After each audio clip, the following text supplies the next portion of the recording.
नमस्कार दोस्तों, मैं राकेश ऑफ पीसी एकेडमी से। आज हम भारत के संविधान में भाग 5 केंद्रीय प्रशासन के अंतर्गत डिस्कस करने जा रहे हैं राज्यसभा का उप सभापति, the deputy chairman of Rajya Sabha. Rajya Sabha सदस्यों के बीच में से ही राज्यसभा सदस्यों के द्वारा राज्यसभा का उप सभापति निर्वाचित किया जाता है। अर्थात राज्यसभा का उप सभापति राज्यसभा सदस्य होता है, राज्यसभा सांसद होता है। यदि राज्यसभा की अध्यक्षता राज्यसभा का सभापति या उप राष्ट्रपति करता है तो इस स्थिति में राज्यसभा का उप सभापति राज्यसभा का एक साधारण सदस्य होता है। आज हम डिस्कस करने जा रहे हैं फर्स्ट टॉपिक, राज्यसभा का उप सभापति। ध्यान दीजिएगा,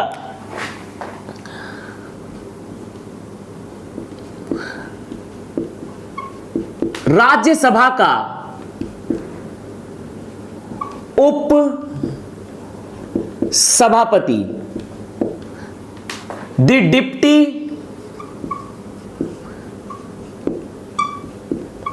चेयरमैन ऑफ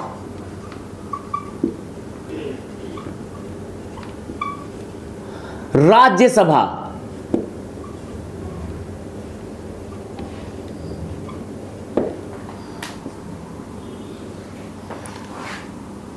राज्यसभा सदस्यों के द्वारा राज्यसभा सदस्यों के द्वारा अपने बीच में से ही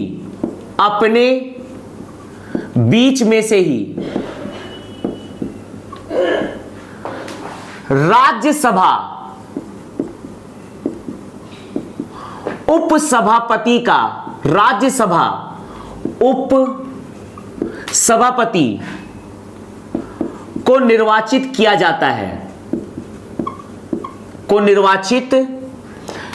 जाता है, अर्थात राज्यसभा उप सभापति राज्यसभा का ही सदस्य होता है। राज्यसभा उप सभापति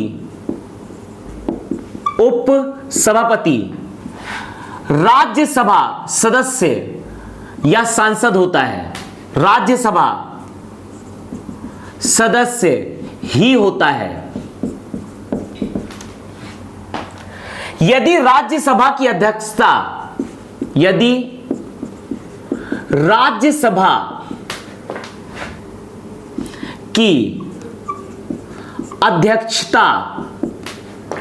सभापति जो कि होता है भारत का उपराष्ट्रपति करता है, तो इस स्थिति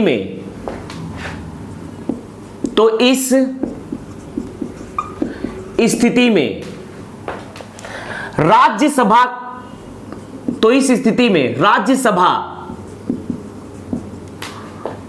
उप सभापति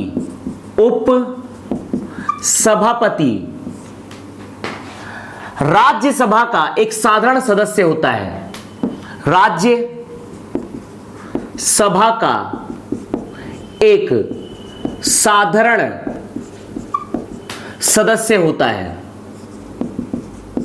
या सांसद होता है।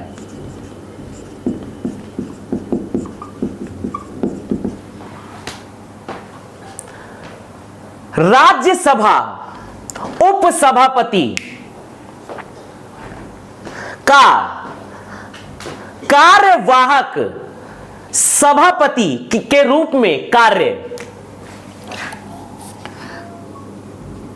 कार्यवाहक सभापति राज्यसभा के उपसभापति का कार्यवाहक सभापति के रूप में कार्य एवं शक्तियां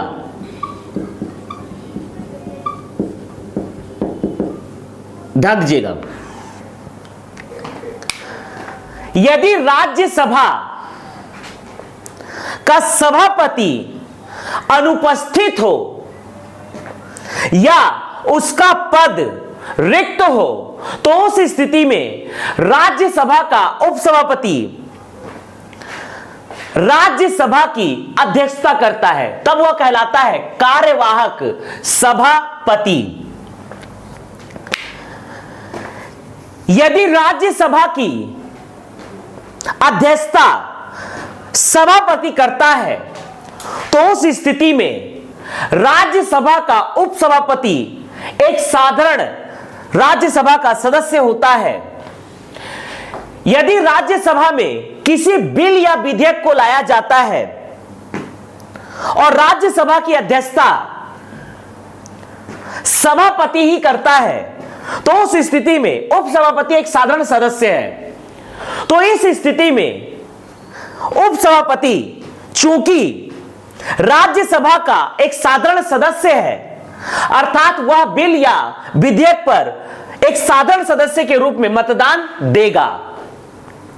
लेकिन यदि राज्यसभा की अध्यक्षता उपसभापति करता है और इस स्थिति में किसी बिल या विधेयक को राज्यसभा में प्रस्तुत किया जाता है तो इस स्थिति में उपसभापति चूंकि राज्यसभा की अध्यक्षता कर रहा है तो वह चूंकि अध्यक्ष पद पर प्रतिष्ठित है तो वह बिल या विधेयक पर मतदान नहीं करता है।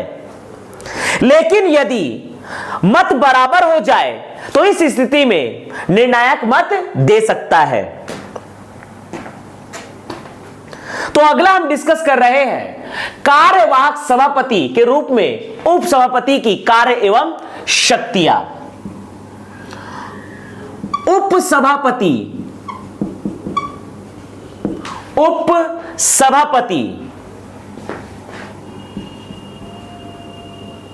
राज्यसभा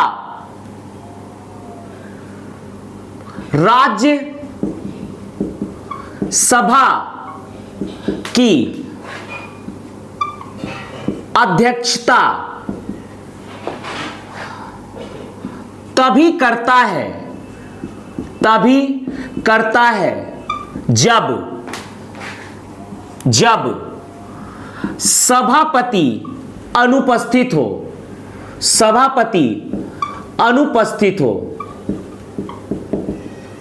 या सभापति का पद रिक्त हो। इन्हीं दो सूरतों में उपसभापति राज्यसभा की अध्यक्षता करता है। यदि हम बात करते हैं मतदान की, यदि राज्यसभा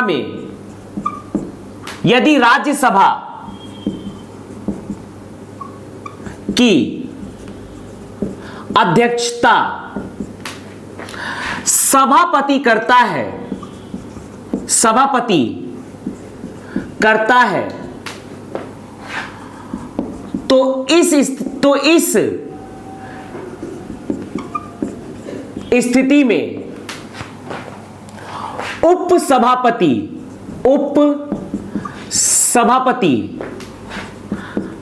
राज्यसभा का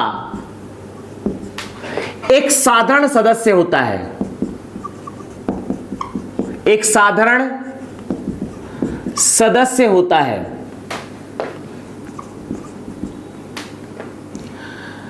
यदि राज्यसभा में किसी बिल या विधेयक को प्रस्तुत किया जाता है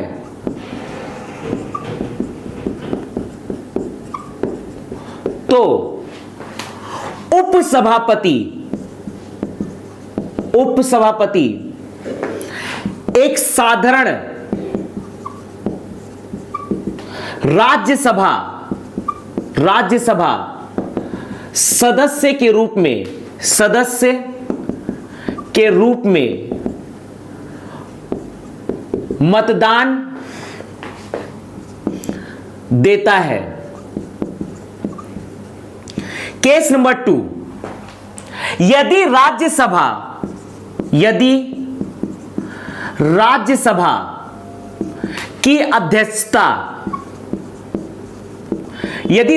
की अध्यक्षता उपसभापति करता है, उपसभापति करता है, तो उपसभापति करता है यदि राज्यसभा में किसी बिल या विधेयक को प्रस्तुत किया जाता है, किसी बिल या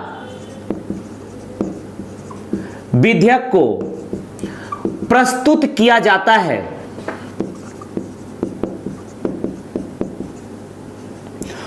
तो इस स्थिति में उपसभापति मतदान नहीं दे सकता है, मतदान नहीं दे सकता है।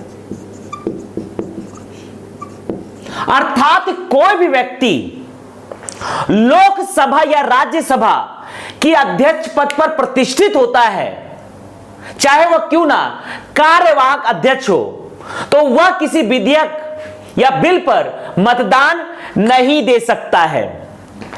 तो इस स्थिति में उपसभापति मतदान नहीं दे सकता है, परंतु मत बराबर होने की स्थिति पर, बराबर होने की स्थिति में निर्णायक मत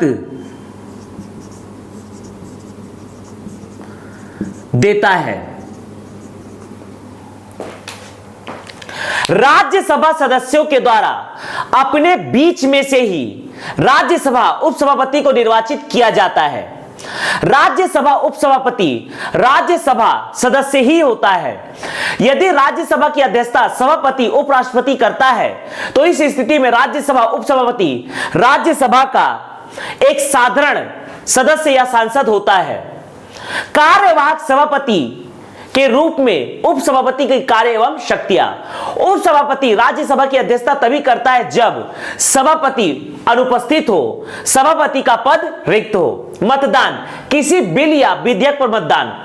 यदि राज्यसभा की अध्यक्षता सभापति करता है, तो इस स्थिति में उपसभापति राज्यसभा का एक साधारण सदस्य होता है। यदि राज्यसभा में किसी बिल या विधेयक को प्रस्तुत किया जाता है, तो उपसभापति एक साधारण राज्यसभा सदस्य के रूप में मतदान देता है। यदि राज्यसभा की अध्यक्षता उपसभापति करता है, यदि राज्यसभा में किसी बिल या विधेयक को प्रस्तुत किया जाता है, तो इस स्थिति में उपसभापति मतदान नहीं दे सकता है, परंतु मत बराबर होने की स्थिति में निर्णायक मत देता है। आगे इसी में हम डिस्कस करते हैं, राज्यसभा उपसभापति को समराइज करते हैं। ध्यान दीजिएगा,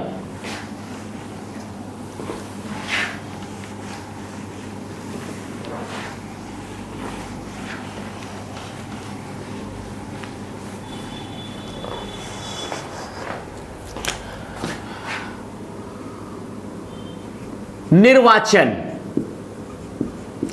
राज्यसभा उपसभापति के निर्वाचक मंडल होते हैं राज्यसभा सदस्यों के द्वारा, राज्यसभा सदस्य अर्थात राज्यसभा सदस्यों के द्वारा राज्यसभा उपसभापति का निर्वाचन किया जाता है। कार्यकाल, चूंकि राज्यसभा का उपसभापति राज्यसभा सदस्य ही होता है, अर्थात इसका कार्यकाल होता है 6 वर्ष। योग्यता, राज्यसभा उपसभापति होने के लिए किसी विशेष योग्यता का होना आवश्यक नहीं है, अर्थात राज्यसभा सांसद की जो योग्यता होती है वही राज्यसभा के उपसभापति की योग्यता होती है। अर्थात पहला, भारत का नागरिक हो, भारत का नागरिक हो। दूसरा, न्यूनतम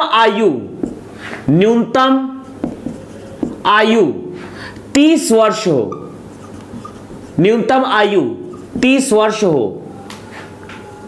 तीसरा, लाभ के पद पर ना हो, लाभ के पद पर ना हो। और चौथा है, दिवालिया या पागल ना हो, दिवालिया या पागल ना हो। अगला है शर्तें। शर्तें, शर्तें में पहला है वेतन। राज्यसभा उपसभापति का कोई विशेष वेतन नहीं होता है। राज्यसभा उपसभापति राज्यसभा सांसद के रूप में ही वेतन ग्रहण करता है, अर्थात इसका वेतन होता है 50,000 रुपए मासिक। उपसभापति राज्यसभा सांसद के रूप में ही, राज्यसभा सांसद के रूप में ही वेतन ग्रहण करता है, वेतन ग्रहण करता है। वेतन का निर्धारण, वेतन का निर्धारण किया जाता है संसद के द्वारा। वेतन व पेंशन भारित होता है, वेतन व पेंशन भारित होता है केंद्र की संचित निधि पर, केंद्र की संचित निधि पर, केंद्र की संचित निधि पर। अगला है शपथ। राज्यसभा के उपसभापति का शपथ नहीं होता है। राज्यसभा उपसभापति राज्यसभा सांसद या राज्यसभा सदस्य के रूप में ही शपथ ग्रहण करता है।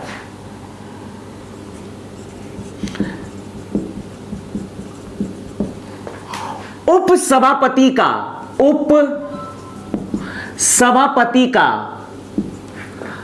शपथ नहीं होता है। उपसभापति राज्यसभा सदस्य के रूप में ही शपथ ग्रहण करता है, शपथ ग्रहण करता है, अर्थात राज्यसभा के उपसभापति का शपथ नहीं होता है। त्यागपत्र। राज्यसभा का उपसभापति यदि त्यागपत्र देना चाहे तो यह अपना त्यागपत्र देता है राज्यसभा के सभापति को, राज्यसभा के सभापति को, जो कि होता है भारत का उप राष्ट्रपति। राज्यसभा का सभापति राज्यसभा के सभापति का निर्वाचन करता है राज्यसभा सदस्यों के द्वारा। इसका कार्यकाल होता है 6 वर्ष। इसकी योग्यता है भारत का नागरिक हो, न्यूनतम आयु 30 वर्ष हो, लाभ के पद पर ना हो, दिवालिया पागल ना हो। वेतन होता है 50,000 रुपए मासिक एक राज्यसभा सांसद के रूप में। वेतन का निर्धारण करता है संसद। वेतन व पेंशन भारित होता है केंद्र की संचित निधि पर। उपसभापति का शपथ नहीं होता है। उपसभापति राज्यसभा सदस्य के रूप में शपथ ग्रहण करता है। राज्यसभा का उपसभापति अपना त्यागपत्र राज्यसभा के सभापति को देता है।